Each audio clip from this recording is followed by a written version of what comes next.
mga mama Lola. Mama Lola, kain po tayo.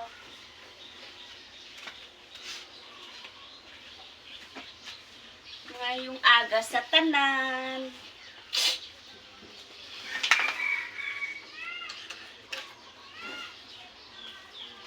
Kain po tayo at saka magkape tayo. Ulam po natin ay yung tira po kagabi.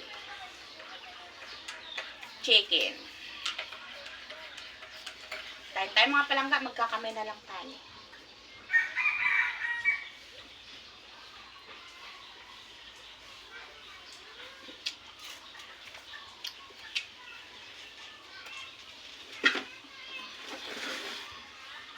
Sausawan kamatis. Dami kong kanin. Hindi ako kumain kagabi.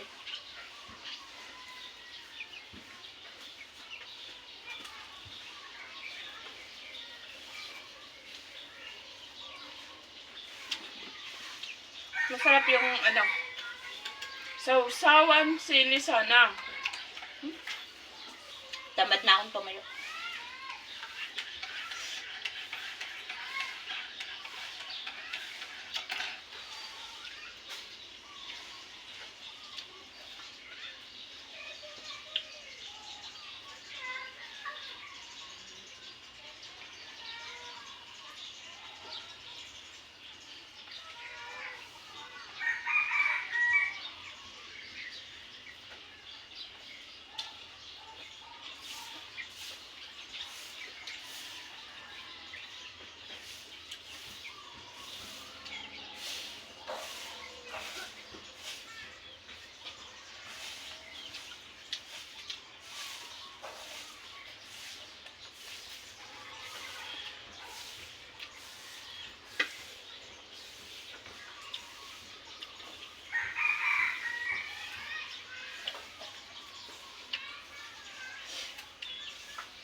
Milo! Natawag ko yung mga alaga ko, mga palangga, doon sa likod. Yung mga manok po namin doon naghahalimhim sa likod dyan sa likod po namin, sa may kawayan. Ang luwang-luwang na nga lang dito, doon pa nangingitlog. Ang dami kong kain para kung bibitayin. Sinangag ko kasi yung bagong sinaing. Gusto ko sinangag. Masarap isangag yung kanin. Kaya sinangag ko kasi nga matigas yung kanin.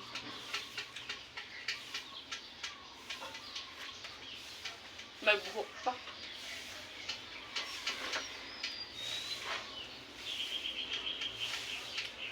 Hindi ko makita pag walang salamin mga mama Lola.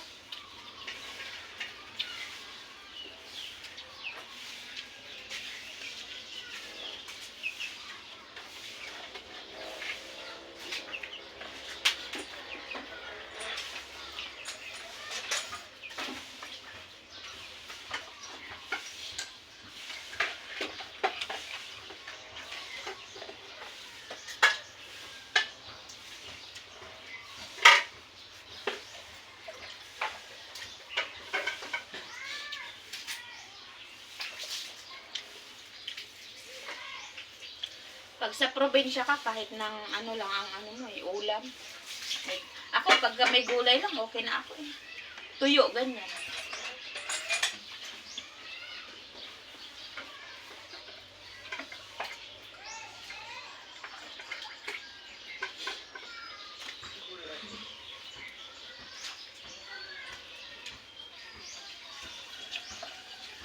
Sinisimot ko yung yung paksiw na pinirito yung kagabi ba. Sinisimot ko yung mga laman-laman. Kasi masarap. Yung ipipreto siya tapos kwan. Ay, ipapaksiw mo siya tapos ipipreto.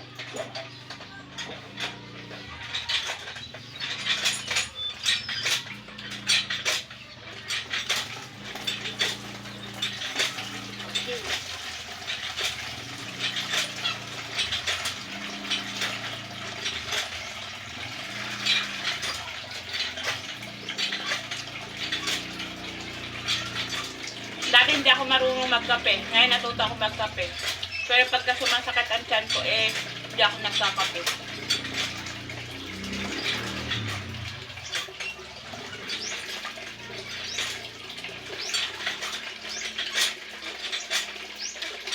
Kape kasi yung asawa ko.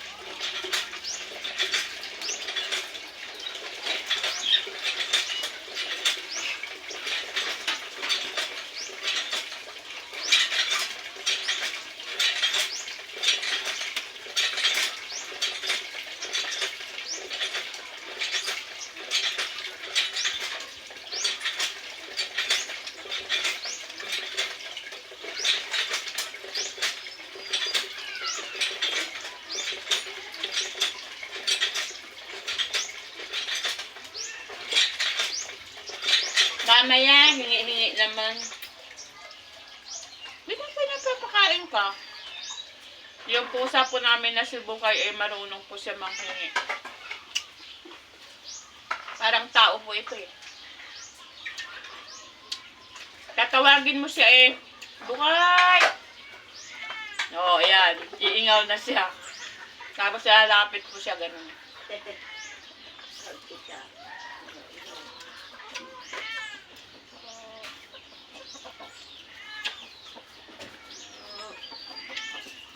Mamaya pakakainin kita.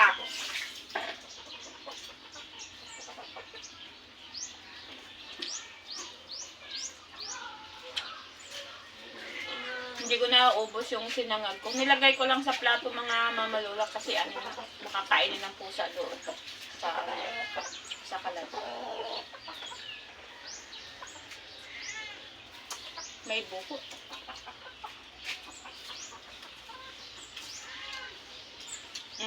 Pakakainin kita.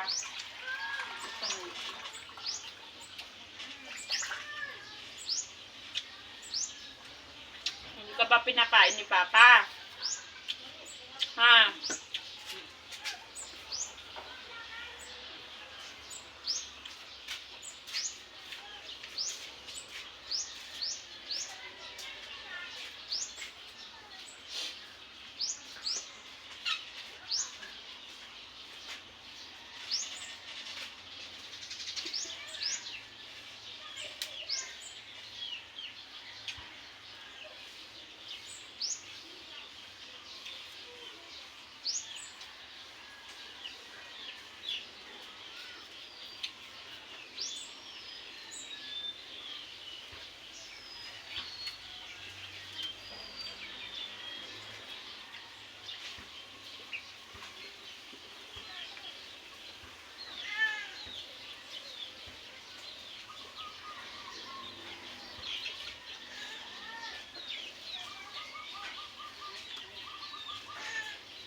Mamaya!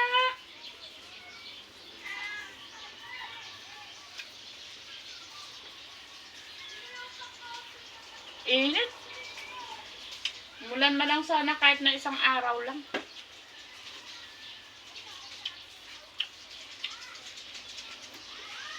Hindi ko kaya ubusin mga mamalola.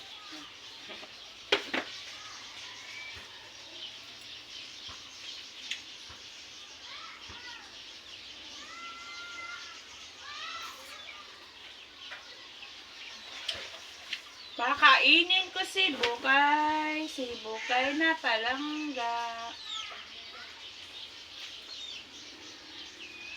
Bukay, masarap tong iyong pagkain.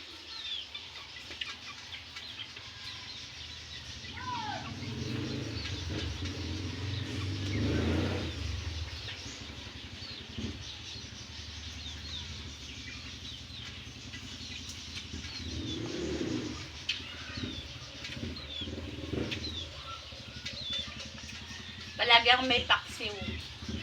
Sabi ng asawa, hindi na ba na ano yung tiyan mo? Mahapdi sa puro isda? Hindi. Kasi siguro mahapdi kasi Tagalog ka, hindi ka nasanay sa isda.